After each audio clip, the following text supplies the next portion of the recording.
Hello and welcome students, मैं अजय कुमावत स्वागत करता हूं आप सभी का मिशन ज्ञान क्लासेस के ई लर्निंग प्लेटफॉर्म पर। तो चलिए बच्चे, आज हम शुरू करने वाले हैं एक नए टॉपिक को, एक नए जो है वो सेगमेंट के बारे में हम लोग बात करेंगे। आज का जो टॉपिक होगा वो होगा टेंस का टॉपिक। सर, टेंस को सिक्वेंसली सबसे पहले क्यों लिया जाता है, या वर्ब के ठीक बाद में आपने टेंस पढ़ाने का प्रयास किया, इसके पीछे क्या कोई लॉजिकल रीजन है या फिर मन का एक वहम है कि कुछ भी पढ़ लो, कैसे भी पढ़ लो। देखो, होता क्या है कि जब हम चीज़ों को सिक्वेंस में तैयार करते हैं तो वो कहीं ना कहीं एक पेयर में हमें जल्दी तैयार हो जाती है। ऐसा कुछ नहीं है, आप कहीं से भी जो है वो ग्रामेटिकल पोर्शन को स्टार्ट कर सकते हो, लेकिन लॉजिकल बनाने के लिए, डिपेंडेंसी देखने के लिए कि अच्छा अगर मैं ये तैयार कर लूँगा तो कहीं ना कहीं मुझे इस पार्ट में हेल्प मिल जाएगी या मुझे ये चीज़ जो है वो बेहतर समझ में आ जाएगी। तो ये सारी चीज़ों पे हम लोग बात करने वाले हैं। वर्ब का टॉपिक हम लोगों ने क्लियर किया, वर्ब पे ही डिपेंडेंट है कंप्लीटली आपका टेंस। यहाँ आपको 2 से 3 खेल दिखाई देंगे, एक आपका वर्ब का, दूसरा आपका जो है वो वर्ब के साथ साथ में आपको जो है वो देखने को मिलेगी एडवर्ब, और साथ में सेंटेंस जो है वो एनालिसिस, जहां पे अपन सीक्वेंस ऑफ टेंस की बात करेंगे कि कौन सा टेंस किसके साथ में पेयर बनाता है और एक नए सेंटेंस का निर्माण होता है। इन्हीं चीज़ों के आधार पे हम लोग जो है वो आज के टॉपिक को शुरू करेंगे। टेंस हमारा टॉपिक, जैसा कि मैंने आपको बता दिया। शुरुआत करते हैं आज की इस सेशन की, बेहतरीन सेशन की और बेहतरीन तरीके से। तो चलिए, सबसे पहले जब भी बात आती है टेंस को समझने की, टेंस को सीखने की, तो स्टूडेंट के माइंड में सबसे पहली चीज निकल कर आती है कि सर टेंस क्या है। अलग अलग जो है वो तरीके से आप देखोगे तो साहब ये लैटिन वर्ड है, ये सारी चीजें ठीक है, नॉलेज के हिसाब से सारी चीजें ठीक है। हम बात करेंगे एग्जाम स्पेसिफिक, ठीक है। एग्जाम स्पेसिफिक की एग्जाम में क्या पूछा जाता है, किस तरीके से पूछा जाता है और आपको कैसे चीज़ों को सीक्वेंस में तैयार करना है, तो उसी के रिगार्डिंग हम लोग बात करने वाले हैं। सबसे पहले अगर मैं आपको कहूं कि टेंस क्या है, so here is a definition of tense, और वो डेफिनेशन आपकी क्या होनी चाहिए, time of action. Time of action. अगर मैं बात करूं कि टेंस क्या है, तो आप लोगों का जवाब क्या होना चाहिए कि सर ये एक टाइम है जो एक्शन के लिए रिप्रेजेंट किया जाता है। कहने का अर्थ क्या है कि एक्शन, देखो, टाइम ऑफ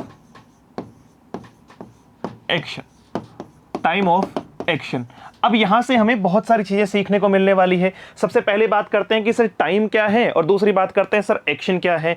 टाइम आप लोगों को पता है कि यूजुअली हम जो है वो टाइम को 3 भागों में डिवाइड करते हैं। पहला कौन सा सर, पहला आपका जो है वो प्रेजेंट हो जाएगा, दूसरा पास्ट हो जाएगा, तीसरा क्या हो जाएगा, फ्यूचर हो जाएगा। प्रेजेंट आज जो चल रहा है या है वो प्रेजेंट है, जो बीत चुका है वो पास्ट है, और आने वाला फ्यूचर है। यस और नो? Definitely yes. तो ये आपका क्या है, टाइम है। भाई 1995 की बात करें तो वो आपका पास्ट था, 2023 की बात करें तो वो आपका प्रेजेंट है, और 2030 की बात करें तो वो आपका फ्यूचर है। So it's a time, it's a time. लेकिन क्या सर टाइम और टेंस दोनों एक ही हैं? तो ये बहुत ज्यादा जो है वो डिफरेंट है, दोनों अलग अलग टाइप के सेगमेंट है। हम फिलहाल बात करने वाले हैं टेंस के रिगार्डिंग कि सर टेंस क्या है। तो टेंस क्या है, एक्शन का वो टाइम, एक्शन का वो टाइम जो एक्शन का होना, हुआ या होगा, इन तीनों चीजों को रिप्रेजेंट करता है। क्या समझे? हिंदी में मेरी बात को समझने का प्रयास करना। एक्शन का वो टाइम कि एक्शन या तो कंप्लीटेड है, या अपकमिंग है, या जो है वो चल रही है। समझ रहे हो? या तो कंटिन्यू है तो इसका मतलब प्रेजेंट में है, हो चुकी है, कंप्लीटेड है, इसका मतलब वो एक्शन कंप्लीटेड है, और होगी, अपकमिंग है, तो वो क्या है, फ्यूचर है। तो एक अगर टाइमलाइन देखोगे ना आप लोग, एक अगर टाइमलाइन देखोगे, जैसे मैं एक छोटी सी बात करूं आप लोगों से, तो यहां आप इजीली इस बात को समझ पाओगे कि सर अगर बात करें 1995 की, अगर बात करें जो है वो 2023 की, और बात करें 2000 जो है वो 30 की, तो तीनों में क्या डिफरेंस नजर आ रहा है कि ये जो टाइम है 1995 का जो टाइम है वो बीत चुका है, ये कंप्लीटेड है। ये क्या है, कंप्लीटेड है। यस और नो? इसके अलावा बात करते हैं 2022, आपका 2023 जो सॉरी 2023 की अगर बात करें तो ये आपका क्या हुआ सर, ये आपका जो है वो कंटिन्यू है,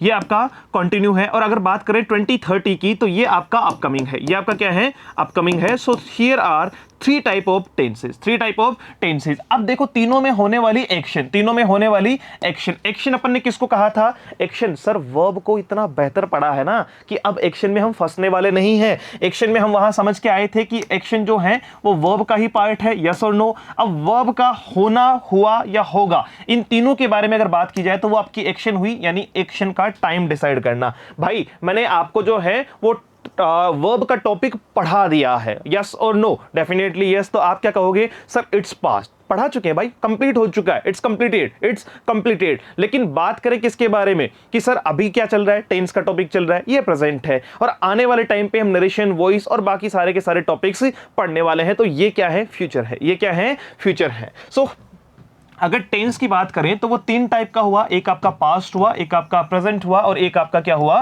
फ्यूचर हुआ। ये टाइमलाइन के आधार पे लिखा हुआ है कि पहले पास्ट था, इसके बाद में जो है वो अभी चल रहा है वो प्रेजेंट है, और भविष्य में होने वाला फ्यूचर है। अब बात करते हैं कि सर इनके चार टाइप होते हैं। इनके क्या होते हैं? चार टाइप होते हैं। यानी अगर तीन मूल रूप से टेंस है और उनके चार टाइप हैं तो टोटल टेंस कितने हो गए? सर 12 हो गए।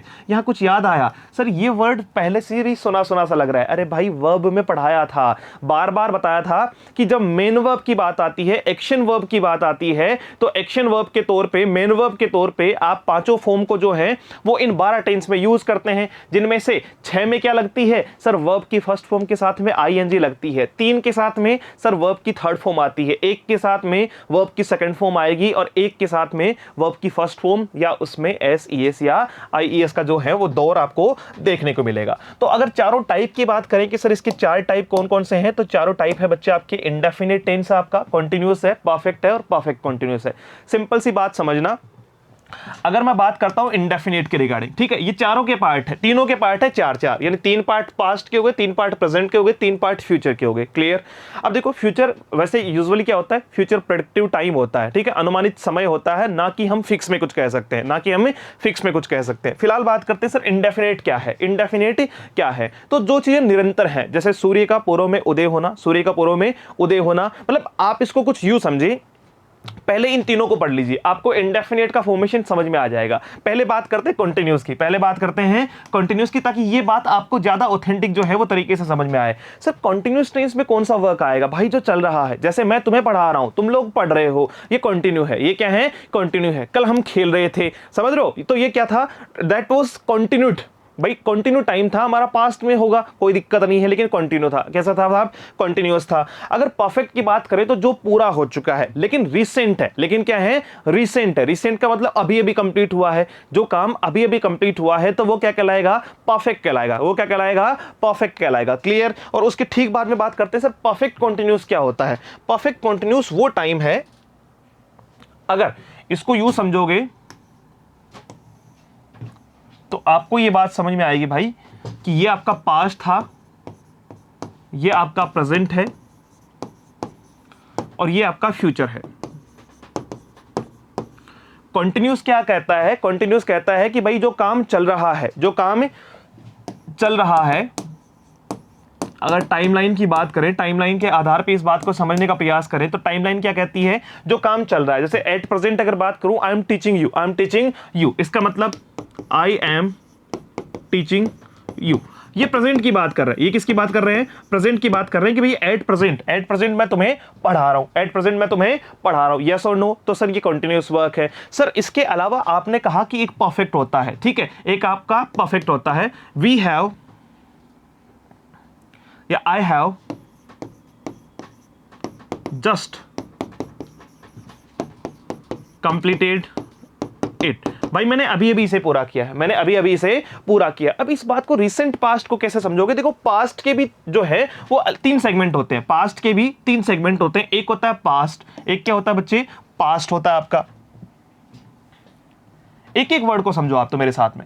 जैसे एक होता है पास्ट, एक होता है रिसेंट पास्ट, ठीक है, और एक आपका होता है past of past, past of past. कैसे?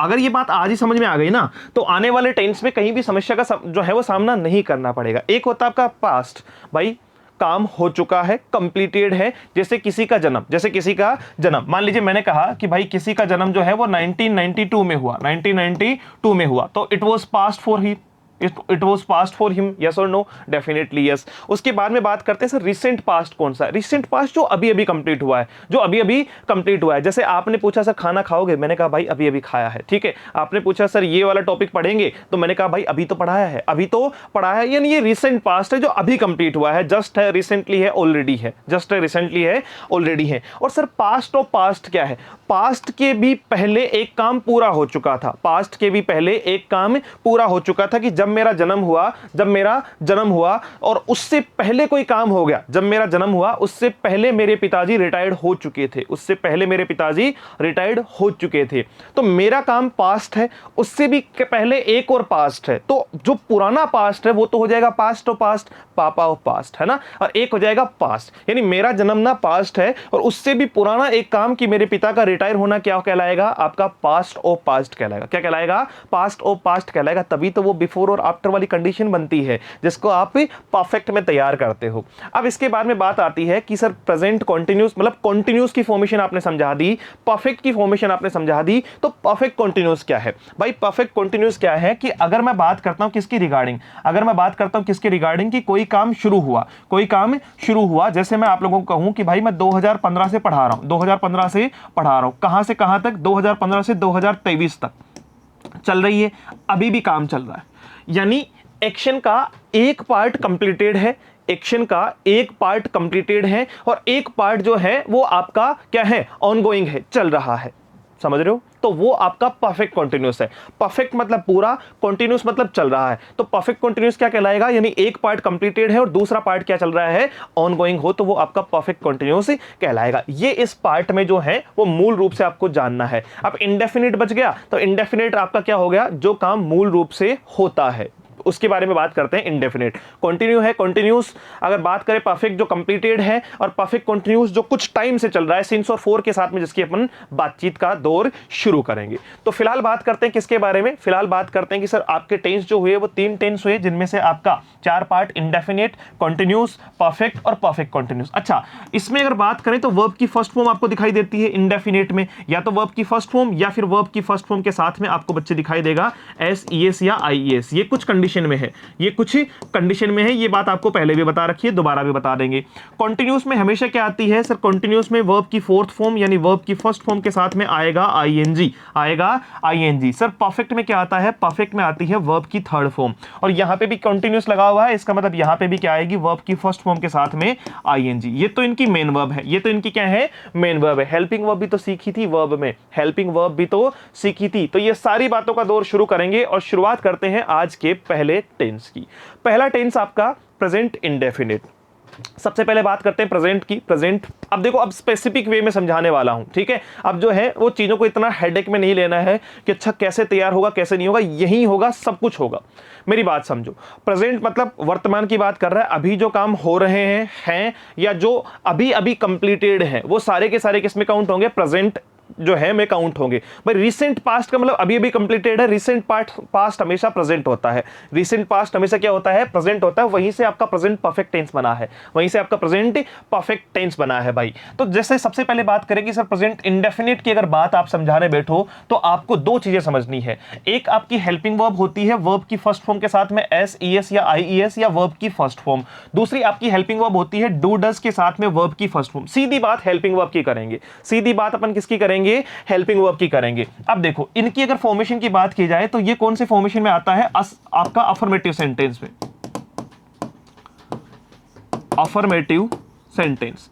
अगर सेंटेंस आपका अफर्मेटिव है, अगर आपका सेंटेंस क्या है बच्चे? अफर्मेटिव है, तो हमेशा आप या तो वर्ब की फर्स्ट फॉर्म लगाएंगे या वर्ब की फर्स्ट फॉर्म के साथ में एस, ई एस या आई ई एस लगाएंगे। अब सर वर्ब की फर्स्ट फॉर्म कहां लगाएंगे और एस, ई एस या आई ई एस कहां लगाएंगे?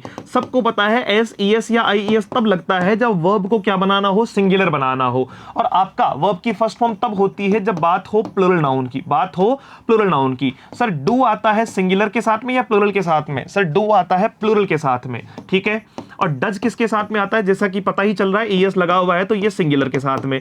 लेकिन सर किस टाइप के सेंटेंस में आता है? किस टाइप के सेंटेंस में आता है? तो बच्चे डू डज का जो यूज है, डू डज का जो यूज है वो कौन से टाइप के सेंटेंस में किया जाएगा? अगर सेंटेंस नेगेटिव हो, अगर सेंटेंस नेगेटिव हो, या फिर सेंटेंस हो इंटेरोगेटिव, या सेंटेंस हो इंटेरोगेटिव गेटिव। ठीक है, तो सेंटेंस क्या कहलाएगा, सेंटेंस की जो हेल्पिंग वर्ब है वो क्या होगी आपकी, डू डज के साथ में आपकी वर्ब की फर्स्ट फॉर्म होगी। आओ इससे रिलेटेड कुछ जो है वो सेंटेंस लेते हैं और इस बात को और अच्छे से तैयार करते हैं। अगर मैं एग्जांपल के तौर पे आप लोगों को कहूं, C play football,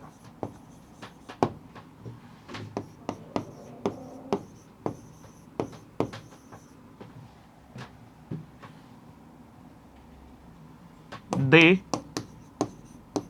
pledge football. Simple सी बात भाई, अपन देखो सीधी बात है, सिंपल चीजों पे ज्यादा बिलीव करते हैं। मुझे एक बात बताओ, क्या आप लोगों को नहीं लगता, क्या आप लोगों को नहीं लगता कि इस सेंटेंस का सी सब्जेक्ट है, प्लेस की वर्ब है। एक जगह हमने बात की थी वर्ब में कि सर एक सब्जेक्ट वर्ब एग्रीमेंट नाम की एक चीज आती है कि भाई जैसा सब्जेक्ट वैसी वर्ब, जैसा सब्जेक्ट वैसी वर्ब। अगर सब्जेक्ट सिंगुलर है तो वर्ब भी क्या आएगी, सिंगुलर। और अगर आपका सब्जेक्ट गिवन सब्जेक्ट प्लूरल है तो फिर वर्ब भी क्या आएगी आपकी, प्लूरल ही आएगी। वर्ब भी क्या आएगी आपकी बच्चे, प्लूरल ही आएगी। यही बात हुई थी। अब यहां पे जैसे हमने वर्ब पढ़ी थी तो हमने ये भी पढ़ा था कि सर वर्ब की जो फर्स्ट फॉर्म होती है ना, वो हमेशा क्या होती है, वर्ब की फर्स्ट फॉर्म हमेशा प्लूरल होती है बच्चे। और वर्ब की जो पांचवी फॉर्म हमने लिखाई है अकॉर्डिंग टू अस, वो क्या होती है सर, एस ई एस या आई एस जिसमें लगा हो वो सिंगुलर होती है। तो क्या सी के साथ में प्ले आना बिल्कुल ठीक लग रहा है आप लोगों को? तो आप कहोगे सर नहीं लग रहा हमें, तो हमें क्या लगाना है साहब, एस लगाना है। तब ये क्या बनेगी, सिंगुलर। भाई सिंगुलर के लास्ट में आपको एस दिखाई देगा, सिंगुलर के लास्ट में आपको क्या दिखाई देगा, एस, क्योंकि एस, ई एस और आई एस तीनों में लास्ट का क्या होता है, एस होता है। वहीं आपने देखा कि सर दे जो गिवन नाउन है वो प्लूरल है, गिवन आपका जो है वो प्लूरल है। अगर गिवन सब्जेक्ट आपका प्लूरल है तो गिवन वर्ब भी क्या होगी आपकी, प्लूरल होगी। और प्लूरल होगी तो सर ये तो सिंगुलर है ना भाई। वर्ब में हमने पढ़ी है कि ये तो क्या है, सिंगुलर है। तो कायदे से हम क्या करेंगे सर, प्लेज नहीं लिखेंगे, क्या लिखेंगे, प्ले लिखेंगे। क्या लिखेंगे, प्ले लिखेंगे। दे प्ले फुटबॉल और सी प्लेज फुटबॉल। क्लियर हुई बातचीत हमारी? तो बहुत ही स्पेसिफिक वे में आप इस बात को समझ सकते हो, कोई बड़ी बात इसमें नहीं है। जैसे मैं कहूं Ram does not eat food. अब देखो ये किसकी बात हो रही है सर, यहां पे आपने बात किसकी कर ली है, यहां पे आपने बात कर ली है नेगेटिव सेंटेंस की। नेगेटिव सेंटेंस का जो क्रम है वो क्या कहता है, सबसे पहले आपने लिखा सब्जेक्ट, सबसे पहले आपने लिखा सब्जेक्ट। इसके ठीक बाद में आपने देखा कि सर राम अगर सिंगुलर है तो सिंगुलर के हिसाब से आपने क्या लगाया, डज लगाया। क्या लगाया, डज। नेगेटिव है तो आपने नॉट लिखा। वर्ब की कौन सी फॉर्म, फर्स्ट फॉर्म। वर्ब की कौन सी फॉर्म, फर्स्ट फॉर्म। यस और नो? सर ये हमें कहीं जानी पहचानी सी लग रही है फॉर्मेशन नेगेटिव नेगेटिव की। भाई जब हमने बेसिक पढ़ा था ना, वहीं पे बता दिया था मैंने। तो जब हमने बेसिक पढ़ा था वहीं पे बता दिया था कि नेगेटिव का जो फॉर्मेशन होता है वो क्या होता है, सब्जेक्ट, उसके बाद हेल्पिंग वर्ब, उसके बाद नॉट, उसके बाद मेन वर्ब, उसके बाद में ऑब्जेक्ट, उसके बाद में अदरवाइज। बोलो हाँ कि ना? सर बताया तो था, हम भूल गए हैं। तो उस बात को वापस से तैयार करते हैं। और यहां बात हो गई जी ऑब्जेक्ट की, यहां बात हो गई ऑब्जेक्ट की। तो ये क्या है, ये अपने आप में आपका कौन सा सेंटेंस हुआ, नेगेटिव। यानी यूजुअली आप इस बात को समझ सकते हैं, यूजुअली आप इस बात को समझ सकते हैं कि जब भी बात आती है हेल्पिंग वर्ब की, तो सिर्फ प्रेजेंट इंडेफिनिट ऐसा टेंस है या पास्ट इंडेफिनिट ऐसा टेंस है जहां दोनों में अलग अलग सेगमेंट की वर्ब यूज की जाती है। पहली बात करते हैं किसके बारे में, पहली बात करते हैं सर, जब हम बात करते हैं अफर्मेटिव सेंटेंस की, तो अफर्मेटिव सेंटेंस में हमेशा क्या लगेगा, आपकी वर्ब की फर्स्ट फॉर्म आएगी प्लूरल के साथ में, और आपकी सिंगुलर के साथ में एस, ई एस या आई एस लगेगा। और सर नेगेटिव या इंटरोगेटिव में क्या होगा, डू डज के साथ में वर्ब की फर्स्ट फॉर्म का यूज किया जाएगा। डू डज के साथ में वर्ब की फर्स्ट फॉर्म का यूज किया जाएगा। अच्छा आई ई एस अगर बात करूं मैं यहां पे एस, ई एस या आई ई एस के बारे में, वर्ब की फर्स्ट फॉर्म के साथ में एस, ई एस या फिर आपका आई ई एस, तो सर इनका भी कोई लॉजिकल आधार है क्या? बिल्कुल है। ई एस कहां लगता है, ई एस लगता है जब ओ, आपकी वर्ब के लास्ट में O, double S, C H, S H, X, Z या डबल जेड दिखाई दे आपको, तो क्या लगाते हैं, ई एस लगाते हैं। क्या लगाते हैं बच्चे, ई एस लगाते हैं। आई ई एस कब लगता है सर, जब लास्ट में वाई हो, वाई से पहले कोई कॉन्सोनेंट आ जाए, कोई व्यंजन आ जाए, तो व्यंजन को हटा के, जैसे प्लूरल नहीं बनाते क्या, फैमिली का फैमिलीज नहीं बनाते, वैसे ही वर्ब में भी आई ई एस लगाते हैं। फ्लाई का फ्लाइज बनाते हैं, फ्लाई का क्या बनाते हैं, फ्लाइज बनाते हैं। बोलो क्लियर? नेगेटिव और इंटरोगेटिव में डू डज रखना है और आपकी वर्ब की फर्स्ट फॉर्म रखनी है, जबकि अफर्मेटिव में वर्ब की फर्स्ट फॉर्म ही उसका क्या होगी, आपका हेल्पिंग वर्ब की तरह, मतलब मेन वर्ब से ही सेंटेंस फॉर्म हो जाएगा, मेन वर्ब से ही सेंटेंस फॉर्म हो जाएगा। क्लियर हुई बातचीत हमारी? आओ फिर आगे बढ़ते हैं, देखते हैं कि सर प्रेजेंट इंडेफिनिट को तैयार करते समय हमें किन जो है वो मूल जो है वो चीजों पे ध्यान देना होगा। तो सबसे पहले बात करते हैं इसके यूजेस की। यूजेस में आपको कीवर्ड कह दो या एडवर्ब्स कह दो, ये जिनकी बात करते हैं कि सर आपका जनरली हुआ। देखो इन वर्ड का यूज हमेशा किसमें किया जाता है, प्रेजेंट इंडेफिनिट टेंस में किया जाता है। जनरली हुआ आपका, यूजुअली हुआ, रेगुलरली हुआ, समटाइम हुआ, ओकेजनली हुआ, फ्रीक्वेंटली हुआ, every day, every month, every year, ये सारा का सारा वर्ड हुए आपके। ऑलवेज हुआ, डेली हुआ, ऑफन हुआ। तो ये सब की सब क्या है, एडवर्ब्स है, कीवर्ड्स है। एडवर्ब्स है, कीवर्ड्स है। कीवर्ड कहने का मतलब कि सेंटेंस में अगर आपको दिखाई दे रहा है क्या, ऑफन, सेंटेंस में दिखाई दे रहा है आपको ओकेजनली या समटाइम, या फिर आपका जो है वो किसके बारे में, यूजुअली, तो वहां आपको प्रेजेंट इंडेफिनिट टेंस लेकर चलना है।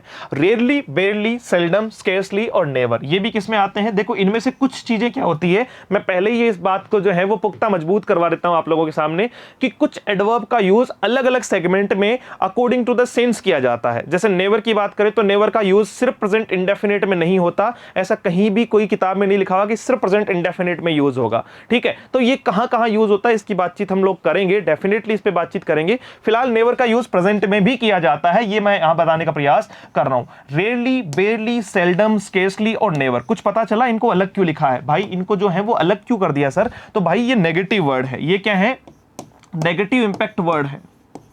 ये सारे के सारे क्या है जी, नेगेटिव इंपैक्ट वर्ड है। अब मुझे एक बात बताओ, जब नेगेटिव इंपैक्ट वर्ड है तो क्या मैं इनके साथ में नॉट लगा सकता हूं, तो आप कहोगे ना सर बिल्कुल मत लगाइयो, क्योंकि उससे बन जाएगा सुपरफ्लाउस। क्या बन जाएगा, सुपरफ्लाउस बन जाएगा कि भाई सेंटेंस को जितनी नीड थी उससे ज्यादा आपने दे दिया। नेवर और नॉट कभी साथ में सुना है, नेवर और नॉट कभी साथ में सुना है।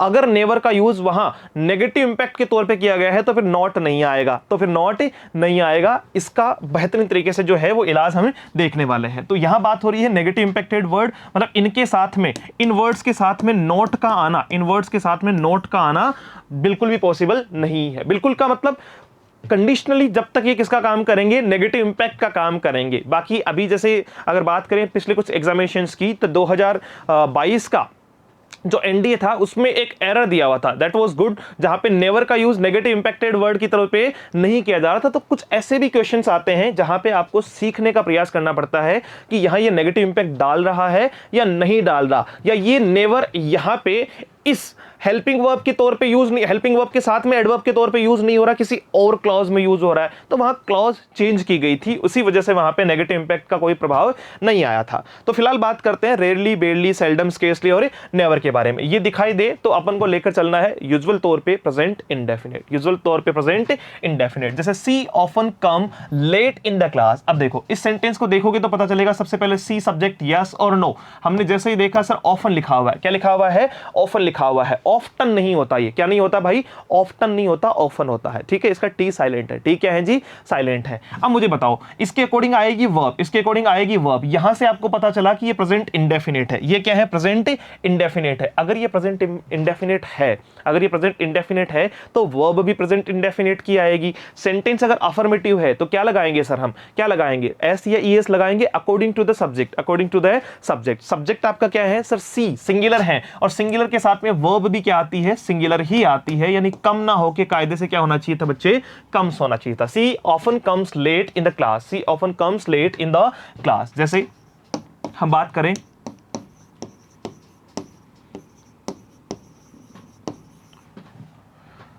they usually speaks late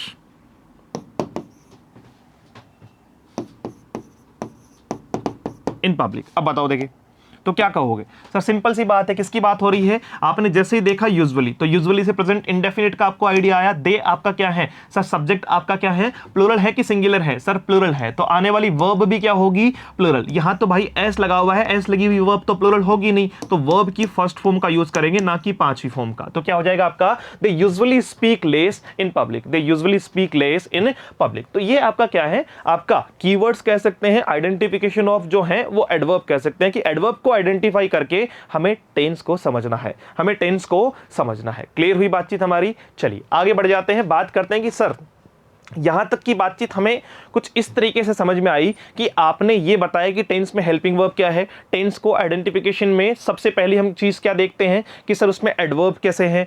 अब क्या इसके कोई स्पेसिफिक यूज है, क्या इसके कोई स्पेशल यूजेस हैं, तो डेफिनेटली यस। अगर बात करें कि कुछ ऐसी परिस्थितियां जहां पे हमेशा प्रेजेंट इंडेफिनिट टेंस माना जाएगा तो वो कौन कौन सी है, वो कौन कौन सी है। तो वो इंपॉर्टेंट पॉइंट आपके कौन कौन से हैं। सबसे पहले अगर बात करें यूनिवर्सल ट्रूथ की, किसके बारे में बात करते हैं बच्चे, यूनिवर्सल ट्रूथ, एक ऐसा सत्य जिसे स्वीकार कर लिया गया है, सार्वभौम सत्य जो बदल नहीं सकता, जो बदल नहीं सकता, तो वो क्या कहलाता है, यूनिवर्सल ट्रूथ। जो चीजें यूनिवर्सली ट्रू है वो हमेशा इंडेफिनिट है, वो हमेशा क्या है, इंडेफिनिट है। जैसे साइंटिफिक फैक्ट हुआ, जैसे मैथमेटिकल फैक्ट हुआ, जैसे फिलोसॉफिकल फैक्ट हुआ, ठीक है। तो ये सारे के सारे क्या है, ये सारे के सारे आपके क्या है भाई, यूनिवर्सली ट्रू है, यूनिवर्सली ट्रू है। जैसे साइंटिफिक फैक्ट की बात करें कि भाई वाटर जो है वो क्या कंटेन करता है, हाइड्रोजन एंड ऑक्सीजन कंटेन करता है, होगा, है और होता रहेगा। ऐसा थोड़ी कि वाटर में से जो है वो ऑक्सीजन निकाल लोगे तो फिर वो वाटर बचेगा ही नहीं, फिर वो वाटर बचेगा ही नहीं। तो वाटर का जो है वो क्या होना,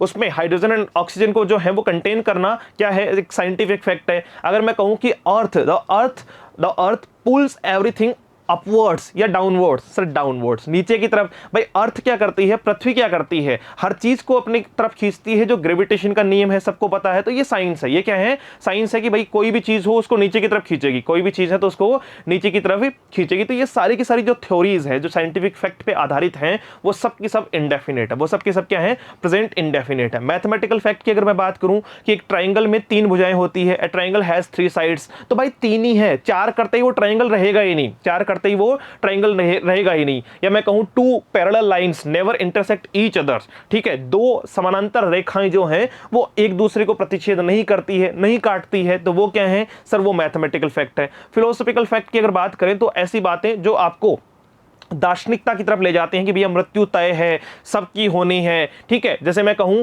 death comes to all, death comes to all, मृत्यु सबको आनी है, मृत्यु सबको आनी है, तो वो क्या है, फिलोसॉफिकली फैक्ट है, उसको प्रेजेंट इंडेफिनिट में यहाँ पे काउंट करने वाले हो। तो जैसे साइंटिफिक फैक्ट की हमने बात की, मैथमेटिकल फैक्ट की हमने बात की, फिलोसॉफिकल फैक्ट की हमने बात की,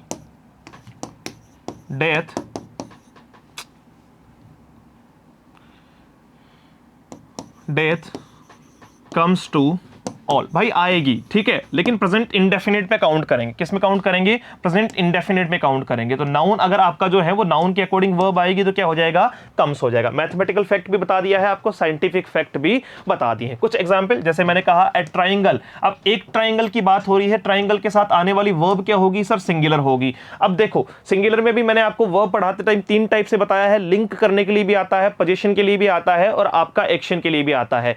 ट्राइंगल में 3 भुजाएं होना, मेरे 3 भाई बहन होना, एक तरीके से मेरा उन पर अधिकार दर्शाता है, रिलेशनशिप दर्शाता है, जो है आपका ऑपरेशन जो है वो ऑनरशिप दर्शाता है, ठीक है, पोजीशन में आते हैं वो लोग, ठीक है, मेरे अधिकार क्षेत्र में आते हैं, बिलोंगिंग्स में आते हैं।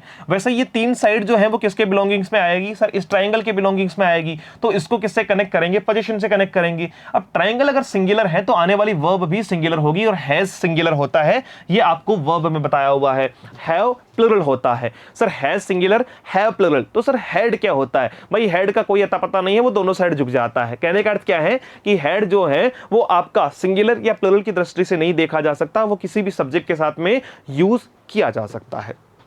चलो, 2 parallel lines never intersect each other. अब देखो किसकी बात हो रही है, 2 पैरेलल लाइंस, भाई 2 समानांतर रेखाएं जो हैं वो कभी भी एक दूसरे को नहीं काटती। पहली बात, 2 के लिए ईच अदर का यूज करेंगे, 2 से ज्यादा के लिए जो है वो वन अनदर का यूज करेंगे। ये रेसिप्रोकल प्रोनाउन में एक पॉइंट आएगा जो हम दोबारा भी पढ़ने वाले हैं। फिलहाल 2 पैरेलल अगर लाइंस की बात कर रहे हैं तो ये प्लुरल हुआ, प्लुरल के हिसाब से वर्ब भी हमने क्या लगाई, देखो प्लुरल लगा रखी है, इंटरसेक्ट लिख रखा है, ना कि इंटरसेक्ट्स, ना कि इंटरसेक्ट्स। तो ये आपका क्या हुआ, ये आपका प्रेजेंट इंडेफिनिट में पहला पार्ट हुआ, जिसमें हमने यूनिवर्सली जो ट्रू है चीजें उनके बारे में बात की, जिसमें साइंटिफिक फैक्ट आ गया, मैथमेटिकल फैक्ट आ गया और आपका फिलोसॉफिकल फैक्ट आ गया। आओ जी, अगर पॉइंट 2 की बात करें तो न्यूज़पेपर की हेडलाइन या कमेंट्री के लिए, न्यूज़पेपर की हेडलाइन जो छपती है ना बच्चे, या कमेंट्री की अगर बात करें तो वो किसमें की जाती है, प्रेजेंट में। इसको कहते हैं आंखों देखा हाल, इसको क्या कहते हैं, आंखों देखा हाल, मतलब आंखों देखा हाल जो है वो वर्णन करने के लिए किसका यूज किया जाता है? प्रेजेंट का। क्योंकि देखो कमेंट्री में क्या होता है कि जैसे मान लो मैं कमेंट्रेटर हूं, मैं क्या हूं? कमेंट्रेटर हूं, और मैं जो है वो कमेंट्री कर रहा हूं, तो मैं कैसे करूंगा? भाई ये रोहित शर्मा ने उठाया 6 रन के लिए और ये बॉल सीधा बाउंड्री रेखा से बाहर, समझ रहे हो? यानी मेरा ध्यान जो है, मेरी नजर जो है, मेरी आंखें जो हैं वो चलते समय, बात करते समय वो उस बॉल के साथ साथ में जा रही, यस और नो? तो वो प्रेजेंट है, वो क्या है? प्रेजेंट है। उसको पास्ट में काउंट कैसे करोगे? उसको पास्ट में काउंट कैसे करोगे? इसलिए कहा जाता है कमेंट्री प्रेजेंट टेंस में होती है, इंग्लिश में कमेंट्री प्रेजेंट टेंस में होती है। उसके अलावा बात करें सर, न्यूज़पेपर की हेडलाइन आप लोगों ने देखी होगी। अगर आप बात करें द हिंदू या जो है वो the Indian express, Hindustan times, ऐसे किसी भी न्यूज़पेपर की अगर आप हेडलाइन पढ़ोगे तो वो आपको प्रेजेंट में दिखाई देगी। तो न्यूज़पेपर हेडलाइन जैसे piece talk fails, piece talk, ठीक है, शांति वार्ता फेल्स, आपकी वर्ब हो गई, ये आपका नाउन हो गया। बिटवीन इंडिया एंड पाकिस्तान, ठीक है। देखो खबर क्या होनी चाहिए थी? हिंदी वाले खबर क्या छापेंगे? भारत और पाकिस्तान के बीच शांति वार्ता असफल रही। जबकि इंग्लिश न्यूज़पेपर में खबर क्या छपेगी? Peace talk fails between India and Pakistan. इसका मतलब क्या हुआ सर? यहां पे प्रेजेंट और वहां पे पास्ट, लेकिन न्यूज़पेपर हेडलाइन हमेशा किस में आती है? इंग्लिश में जो है वो प्रेजेंट में ही लिखी जाती है, प्रेजेंट में ही लिखी जाती है। तो न्यूज़पेपर की हेडलाइन हो या कमेंट्री हो, दोनों ही कंडीशन में क्या यूज किया जाता है सर? प्रेजेंट इंडेफिनिट का यूज किया जाता है। अगर सर परमानेंट वर्क हो या किसी की हैबिट हो, परमानेंट वर्क हो या किसी की हैबिट हो, जैसे हैबिचुअली मुझे कुछ ऐसी चीजें हैं कि भाई मैं सुबह 6 बजे उठता हूं, मैं डेली सुबह 6 बजे उठता हूं, तो वो डेली जो वर्ड है वो किसको बता रहा है? हैबिट को बता रहा है। मेरी आदत है, मेरी क्या है? आदत है। या परमानेंट किसी का वर्क हो, जैसे मान लीजिए मैं कहूं कि परमानेंटली जो बैंक है, the bank opens eight 10 AM daily, तो डेली किसको बताता है? परमानेंट वर्क को बताता है। बैंक आपका सिंगुलर हुआ, सिंगुलर के साथ में वर्ब भी क्या आएगी? सिंगुलर आएगी। गिवन जो सब्जेक्ट है वो सिंगुलर है, तो गिवन वर्ब भी क्या होगी? सिंगुलर। तो the bank opens eight 10 AM daily, bank सुबह 10 बजे खुलते हैं, बैंक सुबह 10 बजे खुलते हैं। It's permanent, it's permanent. अब कुछ कहेगा कि साहब हमारे तो जो है वो स्टेट में जो है वो 11 बजे खुलने का टाइम है, तो तुम 11 बजे लिख दो ना भाई, तुम 11 बजे लिख दो। बैंक खुलने का जो टाइम है वो परमानेंट वर्क के तौर पे जो है वो जज किया जा रहा है। उसमें बाकायदा एक वर्ड दिया हुआ है, एडवर्ब दी हुई है, और वो एडवर्ब भी कौन सी आपकी? डेली है। एडवर्ब भी कौन सी आपकी? डेली है। क्लियर हुई बातचीत हमारी? चलिए फोर्थ पॉइंट के रिगार्डिंग अगर बात करें तो सर एक टाइप आता है फिक्स फ्यूचर एक्शन, कुछ ऐसे काम जो फ्यूचर में होने हैं लेकिन फिक्स है।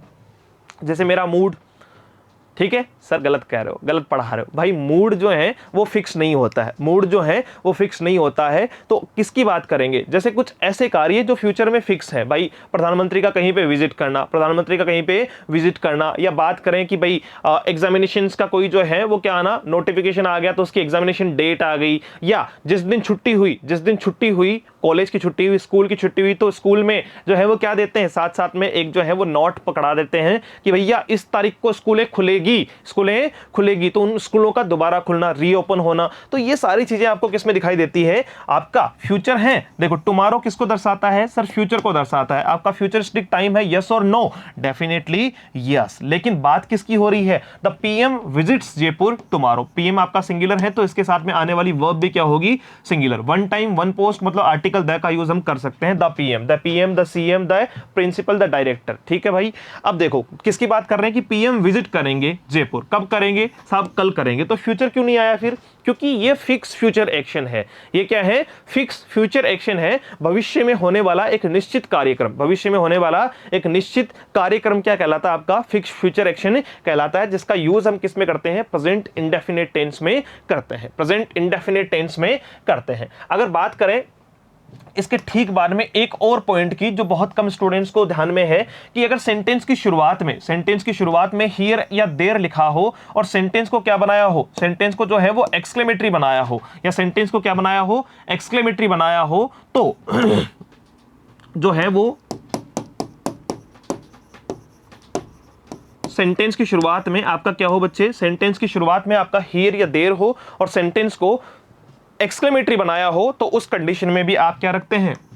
उस कंडीशन में भी आप वर्ब को क्या रखते हैं? जो है वो इंडेफिनेट ही रखते हैं, इंडेफिनेट टेंस का यूज करते हैं, प्रेजेंट इंडेफिनेट का यूज करते हैं। जैसे अपन ने कहा हियर कम्स द ट्रेन। अच्छा मुझे एक बात बताओ, क्या यहां आने वाली जो वर्ब आई है कम्स, क्या वो हियर के हिसाब से आई है? आप कहोगे नहीं सर, हियर के हिसाब से नहीं आई है, ट्रेन के हिसाब से आई है। हियर और देयर तो डमी है, हियर और देयर तो क्या है? डमी है। आने वाली वर्ब नाउन के अकॉर्डिंग, सब्जेक्ट के अकॉर्डिंग आई है। ट्रेन के हिसाब से क्या आया है? कम्स आया है, here comes the train, here comes the train. तो हियर हुआ या देर हुआ, अगर इनसे सेंटेंस की शुरुआत होती है तो भी आप जो है वो इंडेफिनिट टेंस मानकर चलते हैं। फिलहाल हमने बात की प्रेजेंट इंडेफिनिट टेंस के रिगार्डिंग, जहां हमने सबसे पहले हेल्पिंग वर्ब को लेकर जो है वो कुछ बातें की कि सर आपका वर्ब की फर्स्ट फॉर्म आएगी या उसके साथ एस या ईएस या आईएस आएगा, जो अफर्मेटिव सेंटेंस के रिगार्डिंग होगा। नेगेटिव इंटरोगेटिव में आपकी जो वर्ब रहती है वो आपका रहता है डू डज के साथ में वर्ब की फर्स्ट फॉर्म, नेगेटिव है तो नॉट आएगा, इंटरोगेटिव है तो नॉट नहीं आएगा। अगर बात करें कुछ एडवर्ब की तो हमने जाना कि जैसे जनरली होता है, फ्रीक्वेंटली होता है, सेल्डम है, रेयरली, बेयरली, ये सारे के सारे वर्ड क्या होते हैं